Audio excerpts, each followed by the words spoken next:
people, selamat datang di channel Rina Amalia, tempatnya belajar kimia geografi bersama Kak Rina. Video ini kakak akan ngebahas tentang konsep geografi yang merupakan bagian dari hakikat geografi. Ada 10 konsep geografi yang harus kamu ketahui. Kakak singkat ya, 10 itu jadi 2KM, jadi PLN. Itulah 10 konsep geografi. Apa aja sebenarnya 10 konsep itu? Oke, kita bahas. Yang pertama adalah keterjangkauan. Di keterjangkauan ini, kamu untuk mengerjakan soal harus mempertimbangkan aksesibilitas. Aksesibilitas untuk apa? Untuk mencapai atau menjangkau suatu lokasi. Ya kan? Jadi biasanya berkaitan sama transportasi juga sih kalau misalkan konsep keterjangkauan. Misalnya puncak Bogor dijangkau oleh warga Jakarta. Nah, itu kan bisa pakai mobil atau motor ya. Gitu. Kemudian yang kedua adalah keterkaitan ruang. Dari nama jelas banget dia ngomongin keterkaitan ruang, berarti ngomongin ada hubungan timbal balik ya, atau saling membutuhkan antar wilayah. Misalnya pabrik keju di dataran rendah membutuhkan bahan baku susu sapi yang dihasilkan peternak di dataran tinggi. Di situ ada dua wilayah nih, yaitu wilayah dataran rendah dan ada wilayah dataran tinggi. Berarti itu ngomongin tentang keterkaitan antara dua wilayah, bisa saling berhubungan. Nah, yang ketiga adalah morfologi. Morfologi itu ngomongin tentang bentuk permukaan bumi. Jadi segala macam hal yang ada di permukaan bumi. Misalnya, kegiatan perkebunan, peternakan di Lembang, Bandung itu memanfaatkan lahan di dataran tinggi. Berarti itu adalah morfologi dataran tinggi. Selanjutnya adalah konsep jarak. Konsep jarak ini itu ada dua. Yang pertama jarak absolut. Jarak ini dinyatakan dalam satuan jarak ya, misalkan meter ataupun kilometer.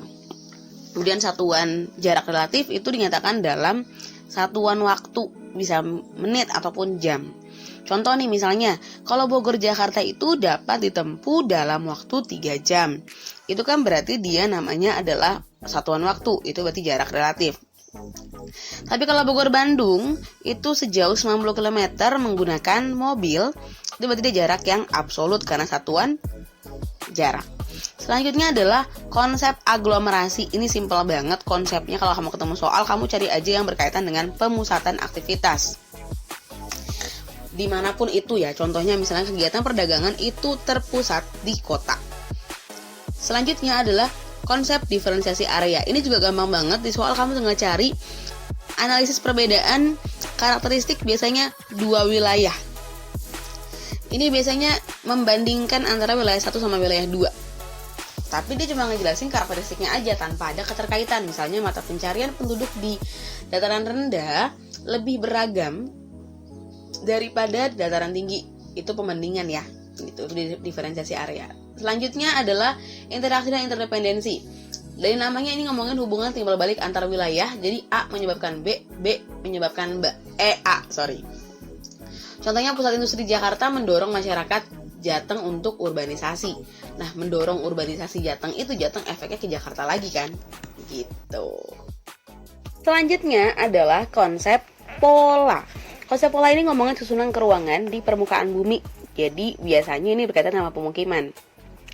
Contoh pemukiman penduduk di pesisir pantai itu berpola memanjang mengikuti garis pantai. Kemudian yang selanjutnya adalah lokasi. Ada dua lokasi absolut, yaitu dinyatakan dalam garis astronomis, dia lintang dan bujur. Lokasi relatif dinyatakan dengan letak tempat lain. Contoh Indonesia terletak di 6 derajat LU sampai 11 derajat LS nih. Nah, itu berarti termasuk ke dalam yang namanya lokasi absolut karena menjelaskan tentang lintang dan juga bujur. Sedangkan yang namanya relatif itu Selat Bali terletak di antara Jawa dan Bali. Kalau selatnya berubah nama, itu kan tetap lokasinya absolut, tapi jadi namanya lain gitu kan. Nah, itu namanya lokasi relatif. Jadi makanya selalu dibandingkan sama lokasi lain. Gitu. Kemudian ada yang namanya konsep nilai kegunaan. Di konsep ini ngomongin manfaat dari potensi suatu wilayah. Ya kan, misalnya hutan lindung di Indonesia dapat dikembangkan sebagai hutan lindung. Ya udah, berarti itulah manfaat si hutan tersebut. Ingat ya, konsep itu ada 10, 2 KM jadi PLN. Diingat baik-baik karena ini sering keluar. Di review lagi kalau misalkan ada yang masih belum ngerti, langsung kamu komen di video ini dan like serta share video ini juga ya. Itu aja dari kakak, terima kasih smart people dan sampai jumpa di video berikutnya.